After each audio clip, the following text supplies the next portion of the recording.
এদেশের কোটি কোটি মানুষ এখন আর এই নতুন বন্দোবস্তর বাংলাদেশকে চিনতে পারে না। কাগজে কলমে নামটি বাংলাদেশ থাকলেও আসলে দেশটির নাম ইউনুসল্যান্ড। আর এই ইউনুসল্যান্ডের যে সরকার, তাকে আমরা নির্দ্বিধায় বলতে পারি মুভমেন্ট অফ ইউনুসল্যান্ড, যাদের শক্তির উৎস কেবল স্লোগান, গুজব এবং শারীরিক বল প্রয়োগ। এবং সেই পুরনো আওয়ামী লীগের দোসর এই অজুহাত ছাড়া তাদের আর কোনো অস্ত্র নেই হাতে। শুধু তাই নয়, দেশে বিদেশে অবস্থানরত এই মুভমেন্টের সিপাহসালাররা ওসি সাহেবকে সরাসরি হত্যার হুমকি দেন। ফরহাদ মাঝারও স্বীকার করেছেন বিদেশিদের সঙ্গে হাত মিলিয়ে এই সরকার বদলের নিষ্ঠুর খেলায় তিনি নিজেও একজন কুশীলব। মুভমেন্ট অফ ইউনুসল্যান্ডে যেখানে রাষ্ট্র নামক কাঠামোটি চালাচ্ছে এক স্বঘোষিত অপরিণামদর্শী অজ্ঞ জনতা।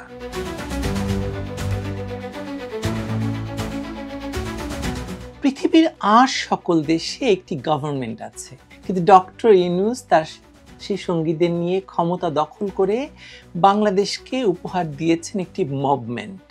আপনার আমার যে পরিচিত বাংলাদেশ ছিল বিগত জুলাই মাসের আগে, 1 বছর পরে এসে আপনি কি তা চিনতে পারেন? আমি পারি না। আসলে কেউ কেউ হয়তো পারেন, কারণ তারা এর আগের বাংলাদেশকে চেনার চেষ্টা করেননি কখনো। কিন্তু এদেশের কোটি কোটি মানুষ এখন আর এই নতুন বন্দোবস্তর বাংলাদেশকে চিনতে পারে না। কাগজে কলমে নামটি বাংলাদেশ থাকলেও আসলে দেশটির নাম ইউনুসল্যান্ড। আর এই ইউনুসল্যান্ডের যে সরকার, তাকে আমরা নির্দ্বিধায় বলতে পারি মুভমেন্ট অফ ইউনুসল্যান্ড, গভর্নমেন্ট নয়। কেন গভর্নমেন্ট নয় সেটি ব্যাখ্যা করি। এই মুভমেন্ট অফ ইউনুসল্যান্ডের যারা নেতৃত্বে আছেন, তাদের নেই কোনো আইনি স্বীকৃতি, নেই সাংবিধানিক কাঠামো, নেই জনম্যান্ডেট। জোচ্চুরির মাধ্যমে আদালতের নথি জাল করে তারা ক্ষমতায় বসে আছে, আর ক্ষমতায় বসে তারা দেশ চালাচ্ছে একদল উগ্র, হিংসাশ্রয়ী, স্বঘোষিত বিচারক এবং শাস্তিদাতা হিসাবে নিজেকে ঘোষণা করা জনতার দ্বারা, যাদের শক্তির উৎস কেবল স্লোগান, গুজব এবং শারীরিক বল প্রয়োগ। এবং সেই পুরনো আওয়ামী লীগের দোসর এই অজুহাত ছাড়া তাদের আর কোনো অস্ত্র নেই হাতে। এর আগে মব বিষয়ে অনেক কথা বলেছি, কিন্তু আজকে সর্বশেষ পটিয়ার ঘটনাটি ঘটার পর আবারও মনে হচ্ছে যে বাংলাদেশ আজ এক ভয়ঙ্কর গর্তে পড়েছে, যেখানে রাষ্ট্র নামক কাঠামোটি চালাচ্ছে এক স্বঘোষিত অপরিণামদর্শী অজ্ঞ জনতা। চট্টগ্রামের একটি থানায়, মানে পটিয়া থানার ওসি জায়েদ নূর একজন অফিসার হিসেবে রাজনৈতিক পক্ষপাতহীন থেকে দায়িত্ব পালন করছিলেন বলে তিনি দাবি করছেন। চার্জশিটভুক্ত আওয়ামী লীগ নেতাদেরও তিনি গ্রেপ্তার করেছেন এর আগে। এমনকি ছাত্র রাজনীতির ছায়ার বাইরে থাকা অনেক অপরাধীর বিরুদ্ধেও ব্যবস্থা নিয়েছেন তিনি বলে জানা যায়। কিন্তু যখন তিনি একটি তথাকথিত ছাত্র আন্দোলনের নেতাদের দাবির মুখে মামলা না থাকা সত্ত্বেও একজন ছাত্র নেতাকে আটক করতে অস্বীকৃতি জানান, তখনই শুরু হয় মুভমেন্ট। থানা ঘেরাও, মহাসড়ক অবরোধ, ভাঙচুর, হুমকি, সব মিলিয়ে ওসিকে হাসিনার দোসর, জনগণের শত্রু, রাষ্ট্রবিরোধী হিসেবে চিহ্নিত করা হয়। শুধু তাই নয়, দেশে বিদেশে অবস্থানরত এই মুভমেন্টের সিপাহসালাররা ওসি সাহেবকে সরাসরি হত্যার হুমকি দেন। থানাকে ঘেরাও করে চলে এই মবের কর্মতৎপরতা। রাষ্ট্রটি সুস্থ হলে এই ঘটনার বিরুদ্ধে সরাসরি অবস্থান নিত এবং থানা এবং পুলিশকে রাষ্ট্রের স্বার্থে রক্ষা করত। কিন্তু সেটা তো হয়নি। রাষ্ট্র এই মবকে প্রেসার গ্রুপ বলে আখ্যা দিয়ে থানা এবং পুলিশ রক্ষায় কার্যত কোনো ব্যবস্থা গ্রহণ করেনি বা কোনো পদক্ষেপ নেয়নি। তার মানে হচ্ছে রাষ্ট্রের প্রতি দায়বদ্ধ একজন কর্মকর্তার উচিত কাজ করাটাই হচ্ছে পটিয়া থানার ওসির সবচেয়ে বড় দোষ বা বড় অপরাধ। রাষ্ট্র এখানে প্রিমিটিভ আর আদিম মবতন্ত্রের ভূমিকায়, আর সত্যিকার গণতান্ত্রিক চরিত্র হিসেবে এখানে পুলিশই বরং সঠিক ভূমিকা রেখেছিল, তাই তো? যে কোনো দেশেই পুলিশ শুধু একটি বাহিনী নয়, একটি রাষ্ট্রের আত্মার অংশ। সিভিল প্রশাসনের সঙ্গে পুলিশ কাজ করে বলেই একটি রাষ্ট্র কখনো হানাহানি কাটাকাটিতে পড়ে ব্যর্থ রাষ্ট্র হিসেবে নাম লেখায় না। রাষ্ট্রযন্ত্রে পুলিশ নিছক কর্মচারী নয়, এটি হচ্ছে প্রশাসনিক শৃঙ্খলা এবং নাগরিক নিরাপত্তার নিয়ামক বলয়। এই ইউনুসল্যান্ডে পুলিশ কেবলমাত্র গণহারে হত্যার শিকারই হয়নি, বরং আস্তে আস্তে পুলিশকে এরকম দুর্বল করে তোলা হয়েছে যে এরপর আর এ দেশটাকে সুস্থ এবং স্বাভাবিক রাখার কাজে পুলিশকে পাওয়া যাবে বলে মনে হয় না। দেশের অর্ধেকেরও বেশি মানুষ এখন নিজেদের জীবন এবং ধন সম্পদ নিয়ে দুশ্চিন্তাগ্রস্ত।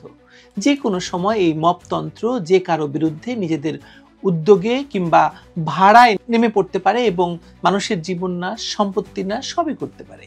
বিগত 11 মাসে পুলিশ যখন মবের সামনে কোণঠাসা, প্যাসিভ বা রাজনৈতিকভাবে নিষ্ক্রিয় থাকতে বাধ্য হয়েছে, তখন বাংলাদেশের সমাজে কেমন ভয়াবহতা দেখা দিয়েছে তা দিনের আলোর মতো স্পষ্ট এবং আপনার আমার সবার অভিজ্ঞতা আছে। এই ভয়াবহ অবস্থা সবচেয়ে বেশি টের পেয়েছে কারা জানেন? দেশের নারীরা।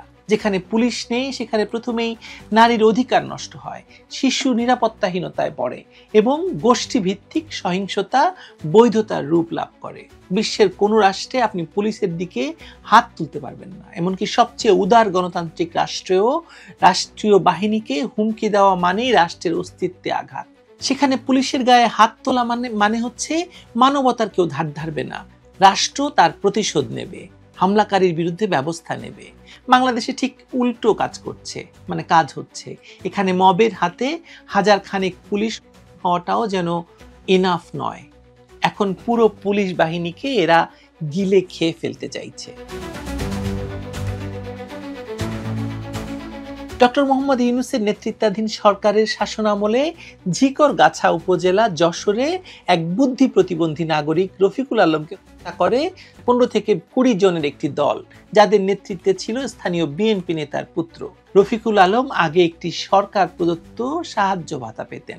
ইউনূস সরকারের অধীনে তা বন্ধ হয়ে যাওয়ায় তিনি ক্ষুব্ধ হন। এক পর্যায়ে তিনি প্রকাশ্যে ডক্টর ইউনূসকে ডাকাত বলে সম্বোধন করেন। আর এই অপরাধে তাকে রাস্তায় ফেলে পিটানো হয় ঘন্টার পর ঘন্টা এবং পরে তিনি মারা যান। একজন প্রতিবন্ধী ব্যক্তি। এই ঘটনা কেবল এক জায়গায় নয়, সারা দেশে ঘটছে, প্রতিদিন একাধিক ঘটনা ঘটছে। আপনার কি মনে হয় কারা এর জন্য দায়ী? কেবল মব? উত্তর হলো না। এই ঘটনার দায় শুধু স্থানীয় মব বা জনগণের নয়। এই ঘটনার দায় ডক্টর ইউনূস এবং তার ক্ষমতার সকল সহযোগীরা, এমনকি বিএনপি নেতৃবৃন্দ এর দায় এড়াতে পারবেন না।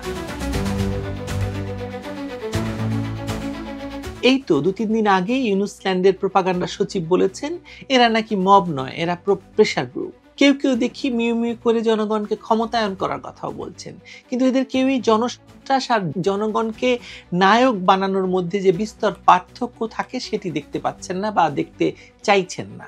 ইউনূসল্যান্ডের এই জনসের ঘটনাই সরকারের যে ইংরেজি গভর্নমেন্ট তা না রেখে ইউনূসল্যান্ডের সরকারকে মভমেন্ট হিসেবে প্রতিষ্ঠা দিয়েছে, যেখানে না আছে নির্বাচিত কাঠামো, না আছে বিচার ব্যবস্থা, না আছে দায়িত্বশীলতা, আছে একটাই যোগ্যতা।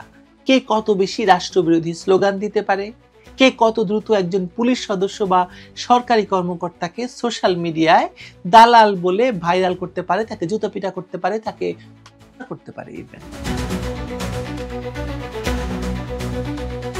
পৃথিবীর কোনো রাষ্ট্রের সরকার বা গভর্নমেন্ট ব্যর্থ হলে সেই রাষ্ট্রে আবার গভর্নমেন্টকে সঠিক ও সরল পথে বা সবল করে তুলতে হলে নতুন একটি ব্যবস্থার প্রয়োজন পড়ে।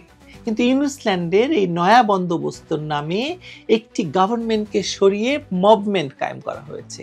এর পরিবর্তন নয়, এর হতেই হবে, কারণ রাষ্ট্রদ্রোহ কখনোই একটি দেশকে প্রকৃত জনগণের শাসন দিতে পারে না। ইউনূসল্যান্ডের সহযোগী সকলেই রাষ্ট্রদ্রোহের অপরাধে অপরাধী এবং দণ্ডের জন্য যোগ্য। যত কিছুই বলুন না কেন, মুভমেন্ট অফ ইউনূসল্যান্ড কোনো রাজনৈতিক বিপ্লব নয়, হতে পারে না। এটি বিপ্লব বা গণ অভ্যুত্থানের নামে ক্ষমতা দখল। একথা এই মবল্যান্ডের আরেক পৃষ্ঠপোষক এবং রাষ্ট্রদ্রোহের অপরাধে অপরাধী ফরহাদ মাঝারও স্বীকার করেছেন। বিদেশিদের সঙ্গে হাত মিলিয়ে এই সরকার বদলের নিষ্ঠুর খেলায় তিনি নিজেও একজন কুশীলব। মুভমেন্ট অফ ইউনূসল্যান্ডে আপনারা সকলে ভালো থাকুন আর নিরাপদে থাকুন।